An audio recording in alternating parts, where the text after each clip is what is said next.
ఒక విషయం చెప్తా మీకు.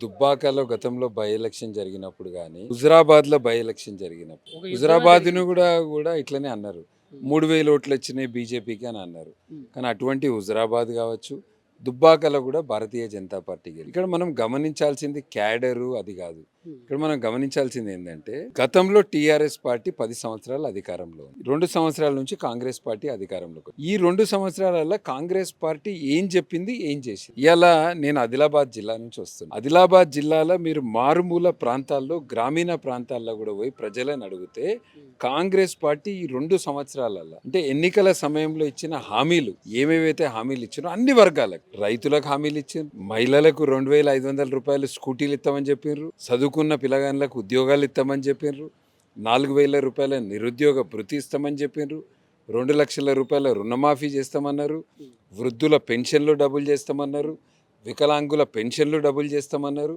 ఇట్లా కాంగ్రెస్ పార్టీ 420 పార్టీ అనేది ప్రజలందరికీ కూడా అర్థమైంది.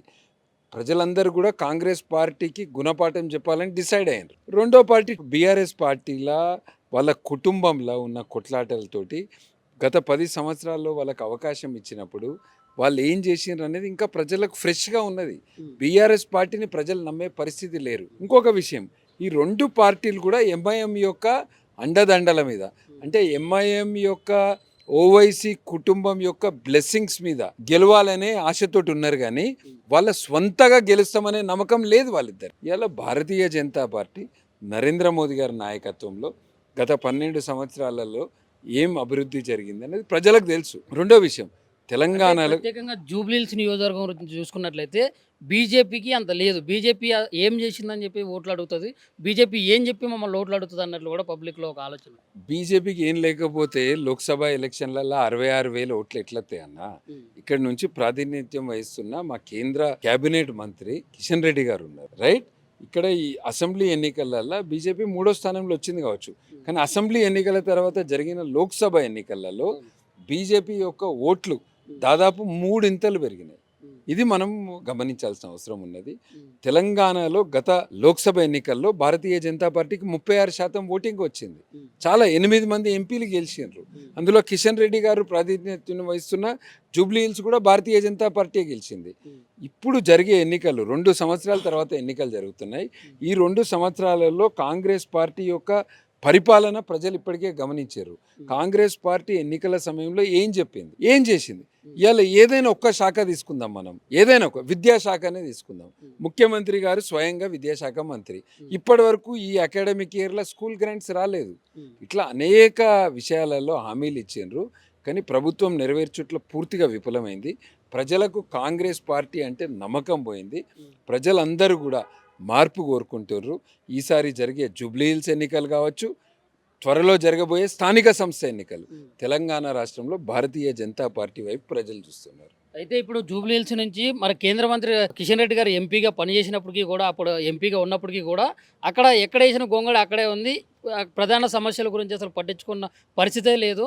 మరి ఇట్లాంటి పరిస్థితుల్లో మళ్ళీ ఇప్పుడు వచ్చి ఎట్లా అన్నట్లు నడుస్తుంది. ఇలా తెలంగాణకు వచ్చే ప్రతి రూపాయి కూడా కేంద్ర ప్రభుత్వం, రాష్ట్ర ప్రభుత్వము ఈ ముఖ్యమంత్రి వచ్చినాక కనీసం ఒక అర కిలోమీటర్ అన్న మెట్రో రైలు కట్టిండా, అర కిలోమీటర్ అన్న కట్టిండా? ఇలా రీజనల్ రింగ్ రోడ్ పనులు చేసేది కేంద్ర ప్రభుత్వమే, ఇలా జాతీయ రహదారుల పనులు చేసేది కేంద్ర ప్రభుత్వమే, రైల్వేకి సంబంధించిన పనులు చేసేది కేంద్ర ప్రభుత్వమే. ఇవాళ తెలంగాణ రాష్ట్రంలో ప్రతి రూపాయిది కూడా కేంద్ర ప్రభుత్వందే. హ్మ్. కిషన్ రెడ్డి గారి నాయకత్వంలో తెలంగాణ రాష్ట్రంలో మరియు సికింద్రాబాద్ పార్లమెంట్లో అనేక అభివృద్ధి కార్యక్రమాలు భారతీయ జనతా పార్టీ ఆధ్వర్యంలో చేపట్టడం జరిగింది. ప్రజలందరికీ కూడా తెలుసు. హ్మ్. ఇవాళ హైదరాబాద్ డెవలప్మెంట్ కావచ్చు, తెలంగాణ డెవలప్మెంట్ కావచ్చు, ఇదంతా కూడా కేంద్ర ప్రభుత్వం నిధులతోటే జరుగుతుంది. కనుక ప్రజలందరూ కూడా భారతీయ జనతా పార్టీ వైపు చూస్తున్నారు. ఖచ్చితంగా జూబ్లీహిల్స్లో ఎగిరేది కాషాయ జెండా. అంటే ప్రజల నాడి మారుతదని చెప్పేసి మీరు అనుకుంటున్నారా? బీజేపీకి అనుకూలంగా? ఖచ్చితంగా ఒకవేళ కాంగ్రెస్ పార్టీ కానీ టీఆర్ఎస్ పార్టీ కానీ వాళ్ళకి గెలుస్తుందనే నమ్మకం ఉంటే హ్మ్. వాళ్ళు ఎందుకు ఓవైసీ కుటుంబం చేతిలో అమ్ముడు పోతుర్రన్న? హ్మ్. ఇవాళ ఓవైసీ కుటుంబం చేతిలో ఉన్న ఈ రెండు పార్టీలు ఒక ఆయన పెద్ద ఆయన చేతుల కాంగ్రెస్ పార్టీ ఉంటే చిన్న ఆయన చేతుల బీఆర్ఎస్ పార్టీ ఉన్నది. ఇది వాళ్ళ పరిస్థితి. మరి గతంలో బీఆర్ఎస్ పార్టీ నిజంగానే అభివృద్ధి చేస్తే, ఈ 2 సంవత్సరాల నుంచి కాంగ్రెస్ పార్టీ అభివృద్ధి చేస్తే వాళ్ళు చేసిన అభివృద్ధి కార్యక్రమాల మీద కొట్లాడాలి ఎలక్షన్. కానీ ఇవాళ వాళ్ళు ఎంఐఎం పార్టీ యొక్క బలం చూసుకొని ఈ 2 పార్టీలు ఎగురుతున్నాయి. ఎందుకంటే ఆ 2 పార్టీలు కూడా అభివృద్ధిలో ఏం చేయలేదు. ఇవాళ ఏం జరుగుతుంది తెలంగాణలో?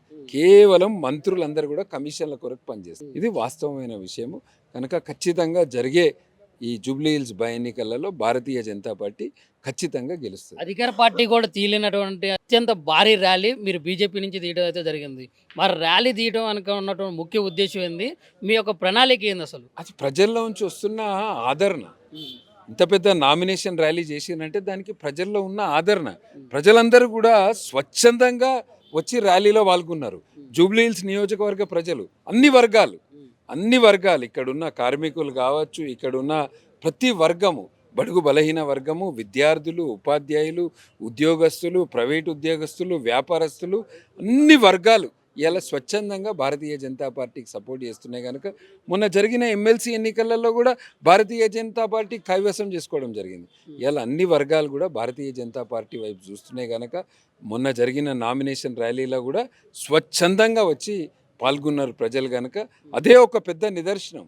నామినేషన్ ర్యాలీ చూస్తేనే తెలుస్తుంది మీకు. స్వచ్ఛందంగా ప్రజలు వచ్చి పాల్గొన్నారంటే అధికార పార్టీ మీద ఎంత వ్యతిరేకత ఉన్నదనేది ప్రజల్లో అర్థమవుతుంది. కనుక ఖచ్చితంగా జూబ్లీ హిల్స్ ప్రజలకి మీరు ఎటువంటి హామీలు ఇచ్చి ఓట్లు అడుగుతున్నారు? మరి అసలు వాళ్ళకి ఇచ్చేటటువంటి భరోసా ఏంది మీ తరపు నుంచి? కాంగ్రెస్ పార్టీ ఎన్నికల సమయంలో గ్యారంటీల పేర్ల మీద, హామీల పేర్ల మీద అధికారంలోకి వచ్చిన 420 పార్టీ కాంగ్రెస్ పార్టీ. కాంగ్రెస్ పార్టీకి ఈ ఉప ఎన్నికలలో గుణపాఠం చెప్పాల్సిన అవసరం ఉన్నది. ఇది కేవలం జూబ్లీ హిల్స్ ఎన్నిక కాదు, ఇది తెలంగాణ ప్రజలందరూ కూడా చూస్తున్న ఎన్నిక. గనక ఈ ఎన్నికలలో కాంగ్రెస్ పార్టీకి గుణపాఠం చెప్పాలి.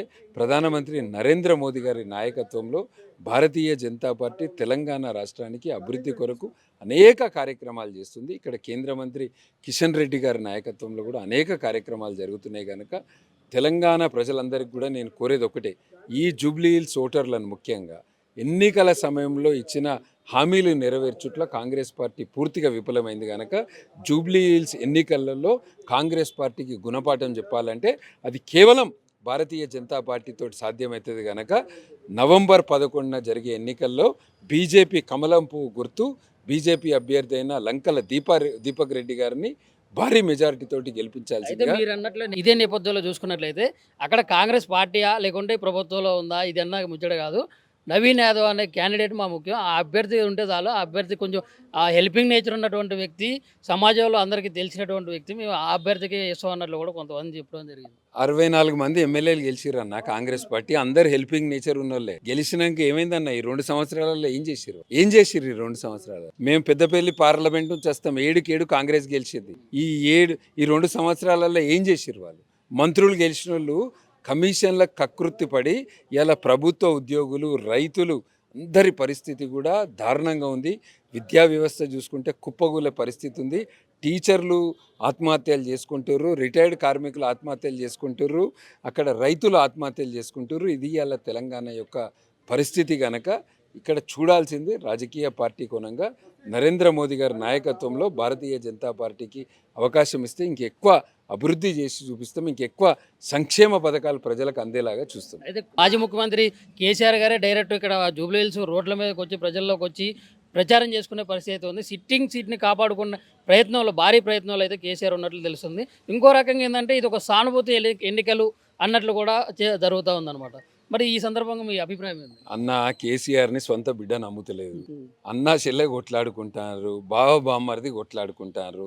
వాళ్ళని ప్రజలు నమ్మే పరిస్థితి లేదు. టీఆర్ఎస్ పార్టీ 10 సంవత్సరాలు బీఆర్ఎస్ పార్టీకి ప్రజలు అవకాశం ఇచ్చారు. 10 సంవత్సరాలలో వాళ్ళు ఏం చేయలేదనేది పూర్తిగా విఫలమైనరు. అన్ని విషయాలలో విఫలమైనరు. ఇలా బీఆర్ఎస్ పార్టీని ప్రజలు నమ్మే ప్రసక్తే లేదు. ఈ ఎన్నిక కాంగ్రెస్కును బీజేపీకి మధ్యలో జరుగుతుంది. ఈ ఎన్నిక అధికార పార్టీకును బీజేపీ మధ్యలో జరుగుతుంది. ఖచ్చితంగా భారతీయ జనతా పార్టీ కాషాయ జెండా ఎగిరిస్తుంది. అంటే ఇప్పుడు గెలుస్తుందని అనుకుంటున్నారా, లేకుంటే భారీ మెజారిటీతో గెలుస్తాం అనుకుంటున్నారా? 50,000 మెజారిటీతో గెలుస్తామని బీజేపీ నుంచి లంకల దీపక్ రెడ్డి గారు 50,000 మెజారిటీ నుంచి గెలుస్తారు.